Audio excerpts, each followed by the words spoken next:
안녕하세요. 저는 기은상이라고 합니다. 현재 글로벌 생활수소협회 회장을 하고 있는데, 저는 주로 이제 수소 관련돼서 연구 개발을 하고, 저희들이 이제 민간 자격증 또는 수소 벤처기업 같은 것을 육성하고 있는데, 갑자기 여러분들이 볼 때 왜 막분리에 대해서 얘기를 하는가 그러지만, 저 원래 전공이 멤브레인 세퍼레이션입니다.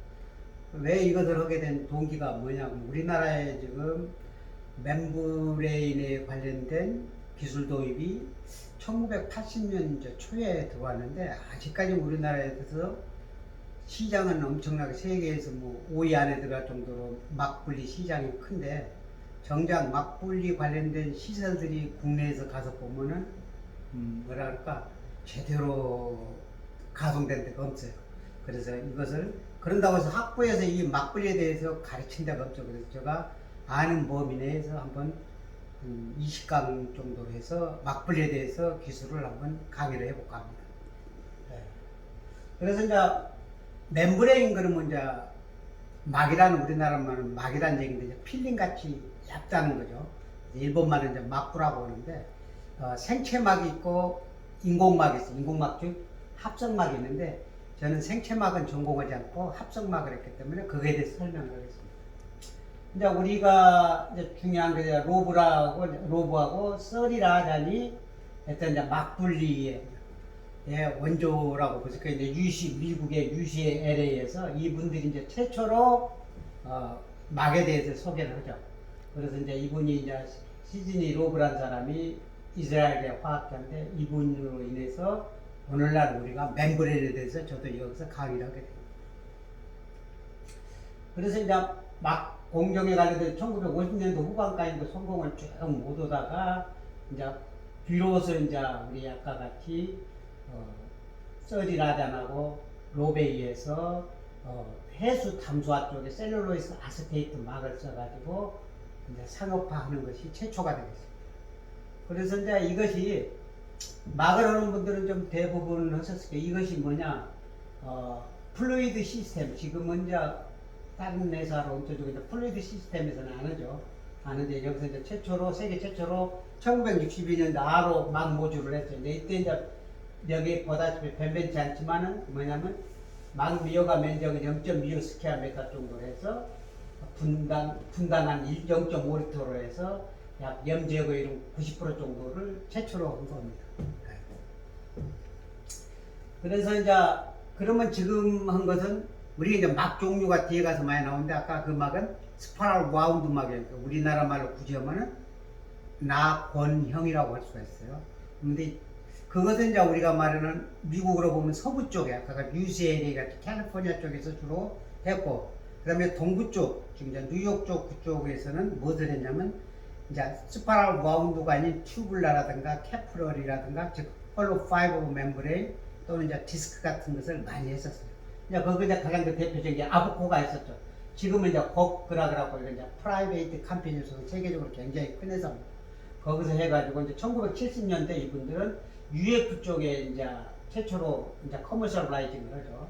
그다음 74년도에 튜블라 쪽도, 그다음 75년도에 홀로 파이버, 그다음에 1980년도에는 이제 여기는 이제 UF 멤버레인드, 스파랄 와운드 타입으로 UF 멤버레인드인데, 지금 이제 곡고는 이제 우리가 말할 RO까지도 다 하고 있는 회사가 되겠습니다.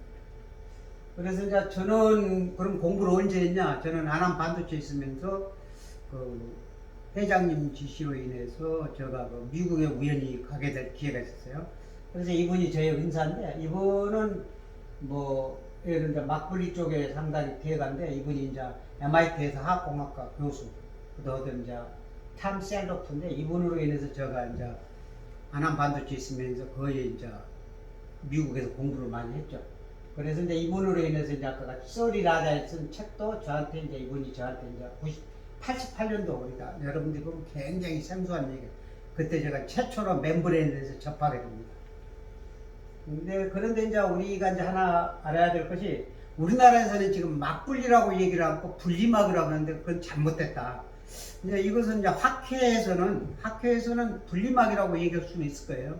근데 우리가 이제 실질적으로 필드에서는 분리막이라는 얘기는 점잖지 않다. 그래서 우리가 오늘부터는 저 이 순간부터 여러분들한테 하는 게 막불이라고 해야지 맞다. 자, 그 얘기는 뭐냐? 제가 이게 보다시피 1990년대 최초로 막분리 공학이라는 책을 제가 미국서 왔다 갔다 하면 책을 썼어요. 570개. 아마 이것은 아마 멤버는 그 당시 했던 분들은 상당히 도움돼. 그 다음에 이제 제가 요거 너무 어렵다 그래갖고 1995년대 생체막은 이제 교토대학의 남기열 교수하고 그 다음에 인공막은 제가 해서 이 책이 이제 아마 서점에도 좀 있는데 지금은 이제 출간을 하는 거 있습니다. 이런 걸 제가 이제 최초로 했어요. 근데 1990년도만 해도 제가 뭐 연구소에 갔더니 이런 멤브레인으로 어떤 이온을 제거합니다. 그러니까 웃어요. 무슨 시트에서 물을 제거를 하냐. 근데 지금은 이제 그런 일이 없어졌죠. 그래서 우리가 1996년도 이제 이전에 이제 93년인가가 막분리 막학회라는 데가 우리나라에 설립이 됐어요. 그때도 보면 우리가 막분리라고 했어요. 최초에는. 그때 이제 저도 여기에 이제 책을 내가 한 챕터를 지금 집필을 했는데 더 됐지만 막분리라고 했다. 그러면 이제 우리가 이 교과서 같은 데도 보면 이런 이제 외국 책도 뭐 멤브레인 세퍼레이션 거지 세퍼레이션 멤브레인이라고는 하질 않는다. 그 다음에 이제 미국, 이제 일본 같은 책에도 뭐 막분리라고 한다. 그 다음에 이제 미국의 어떤 책에도 이제 멤브레인 세퍼레이션 한다.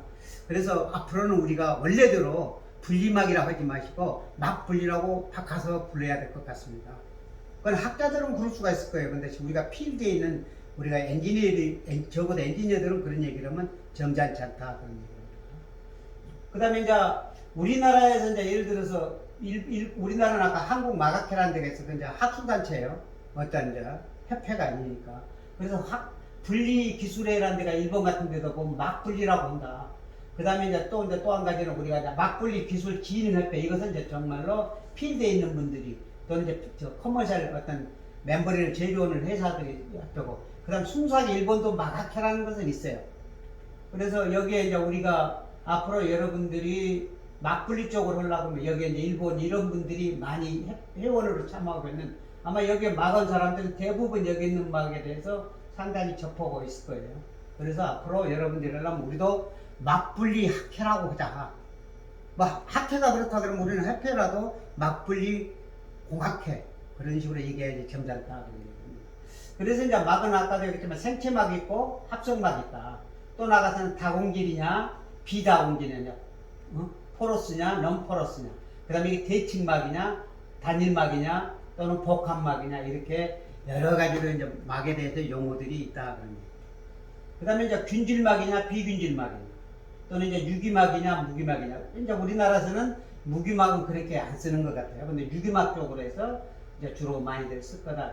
그 다음에 막이 침수성이냐 소수성이냐 하이드로필릭이냐 하이드로포빅이냐 이것도 굉장히 따져야 돼요. 그 다음에 이제 물성에 따라서 우리가 유기막이냐 금속막이냐 또는 무기막이냐 복합막이냐 구조에 따라서 이게 머크로포러스냐 마이크로포러스냐 넌포러스냐에 따라서 막 구조에 따라서 분류할 수 있다. 그럼 공정에 따라서 우리가 마이크로 필트레이션이냐 울트라 필트레이션이냐 나노 필트레이션이냐 리버스 오스모시스냐 이런 식으로 우리가 나눌 수가 있습니다. 그래서 이제 이렇게 되어 있는 것은 뭐라고요?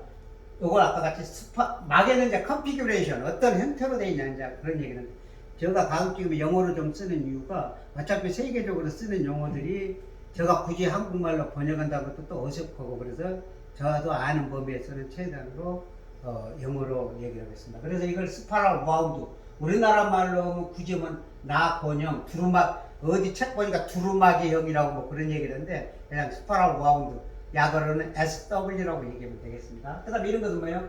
관으로 되어 있는 게 튜블락 타입이고 이것은 여기 이제 캐퍼럴 모세관 같이 됐으니 캐퍼럴이 또는 홀로우 파이버 가운데가 비어있는 실같이 되어 있다 그래서 중공사막이라고 우리나라는 한다.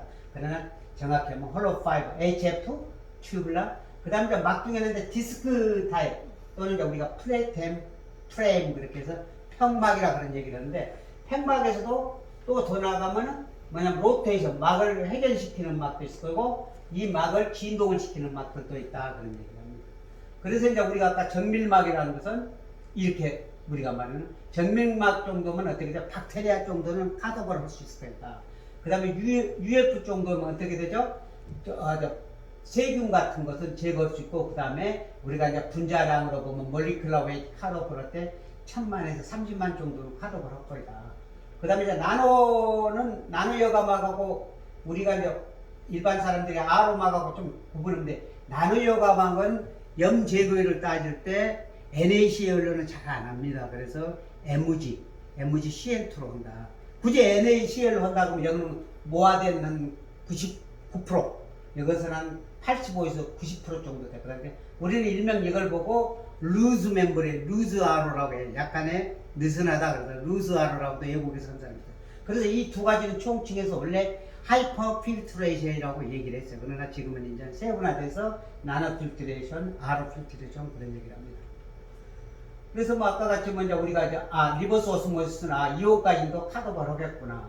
나노 필트레이션은 좀 더 이것보다 루스하구나. 그 다음에 UF는 우리가 아까 파이로저이나 콜로이달이라든가 이렇게 오가닉 물질 같은 컷오버를 하겠구나. 그 다음 마이크로 필트레이션은 박테리아 정도는 제거할 거다. 그래서 이제 뭐 굳이 뭐 한국식으로 하면 이제 이런 식이겠죠. 정밀여가, 한해여가, 나노여가, 아로 같이 이렇게 이제 점점 포 사이즈가 적어지겠구나. 그래서 이제 우리가 이제 이렇게 도표를 보면 마이크로 필트레이션하고 울트라 필트레이션하고 나노 필트레이션하고 리버스 오스모시스 보면은 이거 이제 멤브레인이라고 보면 멤브레인에서 마이크로 필트레이션은 박테리아라든가 지방이라든가 약간 거대 분자 정도는 컷오버를 한다. 그 다음에 UF는 폴로이드라고 단백질 정도. 그 다음에 나노 필트레이션은 슈가라든가 피그멘트라든가 솔트라도 여기서는 아까도 얘기했지만 NaCl로서는 한 80에서 85%. 그 다음에 R로는 글자대로 모노밸런트, 그러니까 일가 이온을 제거한다. 이것은 주로 나노 필터에서 이가 이온들은 제거할 수 있지만 R로 같이 일가 이온은 뭐 같죠? 나트륨, 클로라이드 같은 거. 그래서 R로는 염 제거율을 따질 때 NaCl로 하죠. NaCl로 온도 몇 도에서 몇 ppm을 넣었을 때 얼만큼 제거되면 염 제거율이 얼마입니다. 그래서 앞으로 염 제거율이라고 하지 말고 솔트 리액션이 얼마다 그런 얘기를 한다. 그래서 이제 스파이럴 라운드는 이렇게 돼 있죠. 스파이럴 라운드. 그래서 스파이럴 라운드에서는 이렇게 이제 대부분 이제 팀 필링 컴포지터라고 복합막을 여기서 많이 쓰죠. 그래서 실질적으로 이 0.2 마이크로밖에 안 되는 이 표면에 있는 이것이 굉장히 핵심이죠. 이것은 서포트 레이어들이니까. 그래서 여기가 데미지가 먹으면은 우리가 멤브레인의 어떤 퍼포먼스에 굉장히 영향을 받게 된다. 그래서 이제 우리가 RO하고 오스모스 이건 삼투 현상이라고 그러죠. 이것은 역삼투. 여기에 뭐라죠? 저농도가 고농도로 가는 게 아니라 고농도에다 어떤 이 염농도만큼의 프레셔를 가하면 어떻게 이렇게 된다. 참고로 TDS, 토탈 디졸브드 솔리드로 1000ppm 수온이 한 25도일 때 드라이빙 포스가 약 1kg, 14.2 kg/cm 자승, 1kg/cm 자승의 압력이 생긴다고 얘기합니다. 그런데 다시 얘기하면 어떻게 돼? 이것이 여기에 이제 막에다가 해놓고 R로에서 이렇게 약간 압력을 가하면 여기에 일가 이온 정도에서 거의 미량만 하고 거의 다 여기서 제거가 된다 그런 얘기입니다. 그래서 이제 우리가 일반적으로 R로 쪽으로 보면 이런 식으로 이제 배열을 하죠. 배열을 한 걸 앞으로는 이제 어레이라고 그래요. 어레이를 하고 그 다음에 뱅크라고 그래요. 이거 이제 몇 단짜리 뱅크라고 하는데 이 어레이를 하는데 우리 대부분들이 R로 쪽 보면 이 펌프들이 어마어마하게 소리가 크죠. 특히 이제 디셀리네이션 해수 담수화 쪽에서는 더 30에서 50바 정도까지 가다 보니까 굉장히 소리가 크죠. 그래서 이제 저는 이제 제가 80년대 2013년까지 할 때는 이런 것을 안 썼어요. 너무 소리가 나니까. 그래서 예를 들어서 이렇게 했죠. 토페도 어뢰같이 해갖고 여기에서 만지지 않는 난 노소음, 로우 바이브레이션, 노 노이즈. 그 다음에 여기서 모다에서 나는 것이 어떻죠? 열이 안 나게 해주니까 여기에 투과율도 높아지더라고요. 그래서 이제 저는 이렇게 해서 RO를 저가 했던 공사한테는 거의 다 이렇게 소음이 없도록 작업 환경을 그렇게 만듭니다. 그 다음에 이제 아까도 얘기했지만 우리가 멤브레인을 아까도 쓰는데 우리가 크로스 플로우 방식이고 데드엔드 방식이에요. 데드엔드 방식은 한 방향으로만 나오죠. 그리고 여기에 이 물질이 걸리게 되죠. 그럼 이걸 역으로 치든가 아니면 이제 제거를 하게 되죠. 그런데 이제 크로스 플로우는 어떠냐? 피드가 들어오면 여기에 멤브레인이 갖고 있는 이 포 사이즈에서 컷옵이 되는 것이 있고 거기 이렇게 투과하는 것들이 있더라. 이쪽으로 난 걸 우리는 퍼메이트 굳이만 투과수라고 그러고 일이 나가는 건 농축수라고 그러고 이걸 원수라고 부른다. 그래서 앞으로 저하고 이제 설명할 때 대부분들이 크로스 플로우 방식에 대해서 설명을 하게 됩니다. 그래서 이제 우리가 멤브레인에서 가장 중요한 것이 이 막 표면에 어떤 것이 오염물질이 달라붙죠. 데포지트가 되죠. 데포지트가 되는데 아까 흡착을 하는 방법도 있을 거고 이 모공에 가서 끼는 것도 있을 거고 어떤 유기성 물질에 대해 이것이 변성이 일어날 수 있을 것이다. 이 세 가지. 이제 이것을 우리나라에서 이제 잘 모르니까 멤브레인을 굉장히들 자주 갈고 있는데 제가 항상 현장에 다녔다 20-30년 전에 20-30년간 현장을 다니면서 막을 모르면 막 간다고 얘기를 합니다. 그래서 이제 이런 아까 데드엔드 방식은 여기에 쌓이는 거죠. 그 다음에 크로스 플로우 방식은 요리는 농축수가 나가고 이쪽으로 해서 빠지게 하는 거죠. 근데 이제 이것도 여기에 가서 지금 문제가 되니까 막 표면에서 회전을 시켜버려. 어떤 로타를 해가지고. 그래서 제가 국내에서 최초로 핀란드에 가서 그 기술을 DJ 전부 때 특별하게 갖고 와서 제가 성공한 사례는 다음에 설명을. 그래서 회전막은 이렇게 돼 있다. 회전막이 이렇게 돼 있어. 어떻게 되죠? 피드가 들어가면서 여기서 그러니까 우리가 일반적으로 RO 쪽에서 아무리 우리가 이런 일반 힐워러나 그라운드 워러 같은 걸 써도 염 제거율이 솔트 리접션이 90% 95% 정도를 하려면 굉장히 힘들죠. 우리가 그때 TDS가 한 기본적으로 한 2000 정도를 했을 때. 그런데 이것은 뭐냐면 5만 4만 이 서스펜드 솔리드 같은 게 있어도 95% 이상 제거를 할 수 있다. 네. 그 다음에 이제 또 하나는 이제 진동막. 이것도 제가 이제 소개를 했는데 소개하기 전에 한 말이죠. 이것을 제가 이제 우리나라 최초로 2003년도에 소개했는데 작년에 제가 우리나라 세계 신기술로 치고 코엑스 키스틴가 거기서 발표한 거니까 어느 분이 나와갖고 이걸 최초로 개발한 것 같아요 했는데 알고 보니 제가 데리고 있던 직원이 가서 그렇게 좀 뭔가 점잖지 않는 얘기를 하더라. 이것은 저가 최초로 국내였고 이것은 국내에서 최초로 온 게 아니라 국내 것을 갖다가 외국 걸 갖다가 카피한 것에 불과하다. 그래서 우리나라 이것은 신기술이 아니라는 걸 분명히 제가 말했습니다. 지금 이걸 갖고 어느 그 직원이 나가고 지금 사업을 하고 있더라고요. 근데 제가 볼 때 그것을 내가 가서 보니까 어쨌든 간에 제 직원이 얘기하겠어요. 그 다음에 이제 진동막에 막을 여기서 시어 스트레스를 주죠. 전달 능력을 주면 여기 전체가 흔들리면서 이 안에 그렇죠? 막 표면에 우리가 물감을 떠뜨리면 어떻게 되죠? 물감이 어떻게 막 표면에서 염료가 가라앉지 않도록 흔들어 버리니까 안 가라앉듯이 이렇게 진동을 줘버린다. 그러면 여기에 막이 표면에 어떠한 오염물질이 떨어지지 않게 된다. 이런 것도 이제 제가 이제 소개를 하겠습니다. 그래서 실질적으로 우리가 지금 우리나라에서 보면은 회수가 됐든 여러분들이 폐수가 됐든 전면 이런 일반 제너럴 워러가 됐든 태워러가 됐든 그라운드 워러가 됐든 또는 웨이스트 워러가 됐든 시 워러가 됐든 우리나라의 단점이 뭐냐 멤브레인이 거의 다 똑같은 걸 쓴다. 멤브레인이 서페이스 차지가 네거티브를 쓴다는 거죠. 멤브레인 서페이스가 네거티브도 있고 포지티브도 있고 누트럴도 있어요. 안 들려요? 제가 마이크를 써드릴게요. 네.